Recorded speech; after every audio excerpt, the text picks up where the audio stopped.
Hello दोस्तों, आज जो प्रश्नावली 5.1 के जो बचे हुए प्रश्न थे ना उनको हल करेंगे। टोटल 5 प्रश्न बचे हुए थे, 5वां से लेकर 9वां तक, 5वां, 6ठा, 7वां, 8वां और 9वां। ठीक ना। तो इन सभी प्रश्नों को आज की इस वीडियो में हम लोग हल कर लेंगे। ठीक ना। देखिए कड़ा है 5वां प्रश्न कड़ा है कि निम्नलिखित प्रतिरूपों का अवलोकन कीजिए और रिक्त स्थान भरिए। मतलब इसको देखिए, समझिए कि कैसे इसको लिखा गया है और उसके बाद क्या करना है, आपको रिक्त स्थान को भर देना है। तो देखिए यहाँ पे 1 और 1 इसका स्क्वायर किया गया है तो 121, फिर 101 का स्क्वायर किया गया है तो 10, 20, फिर 1। और उसके बाद देखिए ये वाला प्रश्न यानी 5वां प्रश्न, चौथा प्रश्न तो से यहां तक मैच कर रहा है। ठीक ना। अगर आप लोग ध्यान दीजिएगा तो दूसरे स्टेप तक मैच कर रहा है, बाकी उसके आगे चेंज है। देखिए चेंज क्या है, अब यहाँ पे देखिए 101 था ना, अब 101 फिर 01 ऐसे करके लिखा गया है। तो यहाँ पे जितना एक है ना उतना तक संख्याओं को आपको आगे बढ़ना है। जैसे यहाँ पे कितना एक था, अगर यहाँ पे ध्यान दीजिएगा तो 1 और 2, एक की संख्या कितनी है 2, तो आप देखेंगे इसमें 1 और 2 उसके बाद फिर 1 है। अगर यहाँ पे देखिएगा तो यहाँ पे ध्यान दीजिए 1 की संख्या कितनी थी 1, 2, तो 2 तक ये बढ़ा हुआ है। अगर 1 की संख्या 3 हो जाती है तो इसमें आपको 3 भी दिखेगा, अगर 4 हो जाता है तो 4 भी दिखेगा। देखिए इसमें 1 की संख्या कितनी है 1, 2, 3, तो इसमें देखिए आपको 3 भी दिख रहा है, यानी 1, 2, 3 फिर 2, 1 उसके बाद घट रहा है। तो देखिए यहाँ पे 1 की संख्या कितनी है 1 है, 2 है, 3 है, 4 है। तो आपको कैसे लिखना है, 1 लिखना है यहाँ पे और जगह छोड़ना है, उसके बाद लिखना है 2, फिर जगह छोड़ना है और 3 लिखना है, फिर 4 लिखना है और उसके बाद नीचे की तरफ आना है। क्योंकि 1 की संख्या 4 थी तो 4 तक आपको ऊपर जाना है, फिर नीचे आना है। तो 4 के बाद क्या होगा 3 हो जाएगा, 3 के बाद यहाँ पे 2 हो जाएगा, 2 के बाद यहाँ पे 1 हो जाएगा। अब जो यहाँ पे गैप आप दिख रहे हैं ना इसमें 0 भर दीजिए। तो हमने यहाँ पे गैप देखा तो यहाँ पे 0, यहाँ पे 0, यहाँ पे 0, यहाँ पे 0, यहाँ पे 0, यहाँ पे 0। इस प्रकार से इसका हल हो गया। कितना आसान था बताइए। अब देखिए इसको कैसे लिखेंगे, तो आप देखिए कितना तक ये हाईएस्ट गया है 1, 2, 3, 4, 5, उसके बाद नीचे आया है 4, 3, 2, यानी हाईएस्ट कितना गया है 5 तक। तो इसमें 1 की संख्या कितनी होगी 5 होगी, तो 5 हम 1 दे देते हैं। देखिए 1, 2, 3, 4, 5 हमने 1 दिया। अब इनके बीच हम 0 भर देंगे। तो देखिए 1 0, 2 0, 3 0, 4 0 हो गया इसका हल। प्रतिरूप को समझना था और हल करना था, हमने समझा और हल किया। आप कैसे समझते हैं कैसे हल करते हैं आप पे डिपेंड करता है, बाकी हमने समझाने की पूरी कोशिश की। चलिए अब इसके प्रतिरूप को समझिए। दिए गए प्रतिरूप का उपयोग करते हुए लुप्त संख्याओं को प्राप्त कीजिए। यही वाला प्रश्न इसमें भी है। पहले इसको समझना है, फिर जो खाली स्थान है उसको भर देना है। ठीक ना। देखिए कड़ है कि 1 का स्क्वायर प्लस 2 का स्क्वायर प्लस 2 का स्क्वायर बराबर होता है 3 के स्क्वायर का। ठीक ना। उसके बाद देखिए 2 का स्क्वायर, 3 का स्क्वायर, 6 का स्क्वायर बराबर होता है 7 के स्क्वायर का। 3 का स्क्वायर, 4 का स्क्वायर प्लस 12 का स्क्वायर बराबर होता है 13 के स्क्वायर का। अब देखिए 4 का स्क्वायर, 5 का स्क्वायर, अब ये किसके बराबर होगा, तो 5 चौके 20 के। क्यों होगा, क्योंकि अगर आप लोग यहाँ पे ध्यान दीजिएगा यहाँ पे 6 लिखा है, क्यों लिखा है 3 दूनी 6। यहाँ पे 2 लिखा है, क्यों लिखा है 2 एकम 2। यहाँ पे 12 लिखा है, क्यों लिखा है 4 तिया 12। तो यहाँ पे 20 लिखेंगे 5 चौके 20। समझ में आया कुछ। अब देखिए यहाँ पे 30 लिखा है और यहाँ पे 5 लिखा है, तो 6 25 30 होता है ना। यहाँ पे 6 लिखेंगे तो हम लोग 6 25 30 हम लोग यहाँ पे लिखेंगे। जैसे यहाँ पे 5 चौके 20 तो 6 25 30। समझ में आया कुछ। 7 छक यहाँ पे कितना हो जाएगा 42 हो जाएगा, 7 छक 42।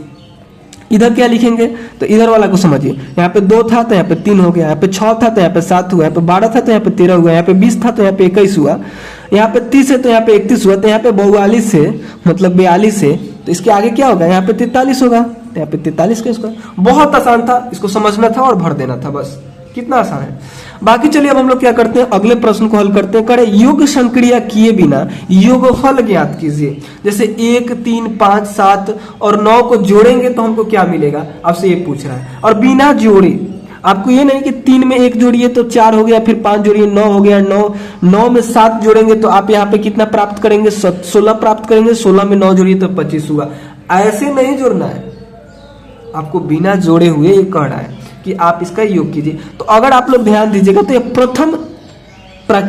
प्रथम विषम संख्या है, प्राकृतिक संख्या नहीं है, प्रथम विषम संख्या। विषम क्या होता है? जिसमें 2 से भाग ना लगे। तो 1 में 2 से भाग नहीं लगेगा, 3 में 2 से भाग नहीं लगेगा, 5 में भी 2 से भाग नहीं लगेगा। 5 में 2 से भाग लगेगा लेकिन पूर्ण संख्या से नहीं कटेगा, दशमलव में आ जाएगा, ठीक ना।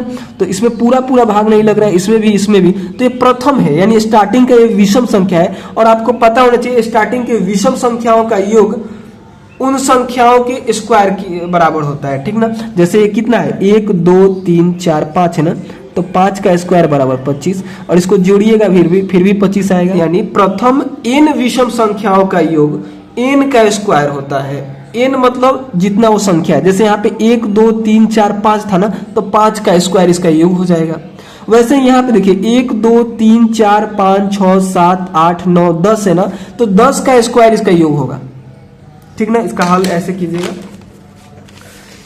बिना योग किए हुए बोल रहा था ना, बिना योग किए हुए आप कीजिए। तो 7वां का पहला में आपको ऐसे नहीं जोड़ना है कि 3 1 4 फिर ऐसे करते हुए, ऐसे नहीं जोड़ना है। यहाँ पे इसको काउंट कीजिए कितना है? 1 2 3 4 5, तो 5 का स्क्वायर कीजिए। अब 5 का स्क्वायर कितना होता है? 25 होता है, इसका आंसर हो गया। दूसरे के लिए देखिए कितना है? 1 2 3 4 5 6 7 8 9 10 है, तो 10 का स्क्वायर कीजिए। और 10 का स्क्वायर यानी 10 में 10 से गुना कीजिएगा तो कितना हो जाएगा? 100। इन सभी को जोड़िएगा ना तो फिर भी 100 आएगा, ठीक ना। उसी प्रकार से यहाँ पे देखिए 1 2 3 4 5 6 7 8 9 10 11 12 है। तो तीसरे के लिए आपको क्या करना है? 12 का स्क्वायर करना है, और 12 में 12 से गुना कीजिए। स्क्वायर मतलब उसी से गुना कीजिए। स्क्वायर को हिंदी में वर्ग बोलते हैं, पिछले वीडियो में हमने बताया था। अगर आप लोग वीडियो देखे होंगे तो आपको इसमें थोड़ा सा भी डाउट नहीं हो रहा होगा, ठीक ना। तो आप लोग अगर नहीं देखें तो उस वीडियो को जरूर देखिएगा। उस वीडियो का लिंक इस वीडियो के डिस्क्रिप्शन बॉक्स में है। अगर डिस्क्रिप्शन बॉक्स आपको नहीं पता है तो इस नंबर पे व्हाट्सअप या कॉल कर सकते हैं। नंबर है 725505 7205। इस पे कॉल या फिर व्हाट्सअप मैसेज करना है। आपको क्या किया जाएगा? वीडियोस का लिंक दे दिया जाएगा, ठीक ना। बिल्कुल फ्री में, ऑल वीडियोस मेरा फ्री में है। आप लोग 1 रुपये भी आपको देना नहीं है उसको देखने के लिए, ठीक ना।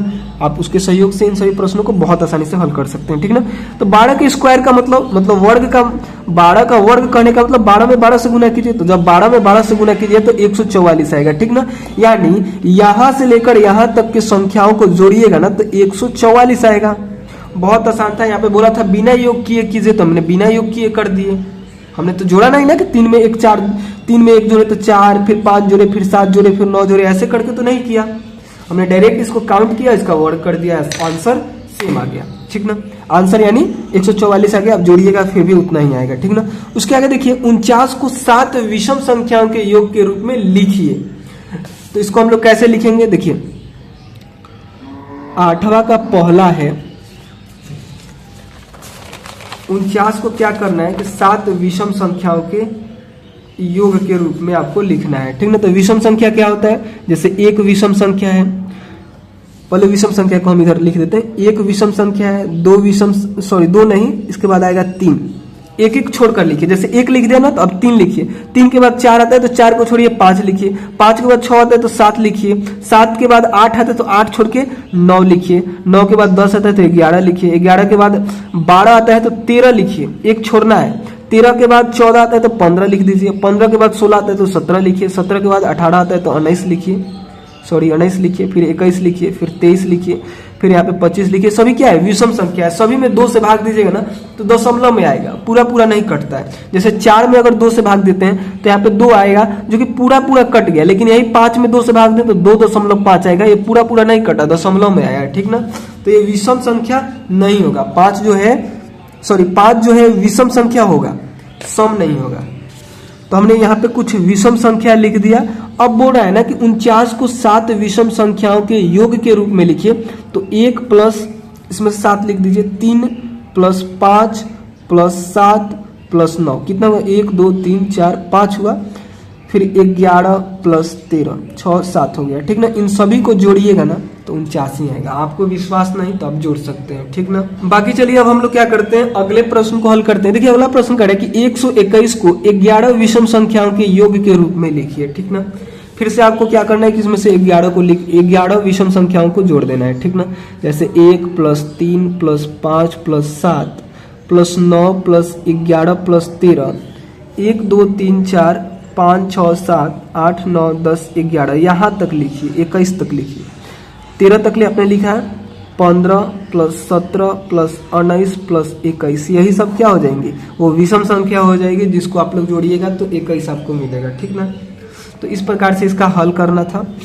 उसके आगे देखिए, निम्नलिखित संख्याओं के वर्ग के बीच में कितनी संख्याएं हैं, आपको ये बताना है। ठीक ना, तो देखिए इसको पहले आप लोग समझिए, उसके बाद फिर हम इसका हल करेंगे। देखिए बीच कहने का मतलब क्या है, निम्नलिखित संख्याओं के वर्ग के बीच में कितनी संख्या, इसके कहने का मतलब क्या होगा, जैसे 2 का वर्ग करते हैं तो आपको क्या मिलता है, 2 का वर्ग करते हैं तो आपको 4 मिलता है। ठीक ना, 3 का वर्ग करते हैं तो आपको यहाँ पे 9 मिलता है। ठीक ना, तो अब 9, 4 और 9 के बीच में कितना संख्या है, इसके बीच में 5 आता है, 6 आता है, 7, 8, 9, इसके बीच में कितनी संख्या है, यही आपसे पूछ रहा है। ठीक ना, प्रश्न में क्या होगा कि 4 और 9 ऐसे दे दिया जाएगा। ठीक ना, और पूछा जाएगा कि इन दोनों के वर्गों के बीच में कितनी संख्याएं आपको ये बतानी है। ठीक ना, तो आप कैसे बताएंगे, तो इसका एक नियम होता है, आप क्या करें ना कि 2n कर दें। इसका नियम क्या होता है, 2n, n जहां n क्या है तो सबसे छोटी संख्या है, n बराबर छोटी संख्या। नहीं समझ में आया, आपको 1 मिनट के अंदर में समझ में आ जाएगा। इसको आप लोग लिख लीजिएगा, पीछे के वीडियो में हमने कुछ नियम को बताया था, उसके आगे ये वाला नियम अगर लिखना चाहे तो लिख सकते हैं। क्या नियम है कि 2 वर्ग संख्याओं के बीच 2n संख्याएं होती है, जहां n बराबर छोटी संख्या है। चलिए अब हम इसको समझते हैं। जैसे हमने अभी आपको समझाया कि 2 का वर्ग 4 होता है, 3 का वर्ग क्या होता है, 9 होता है। तो इन दोनों संख्याओं के वर्ग के बीच कितनी संख्या होगी, तो हमने क्या बताया, 2n बताया, और n बराबर क्या, छोटी संख्या। तो बताइए इन दोनों में छोटी संख्या कौन सी है, तो 2 है।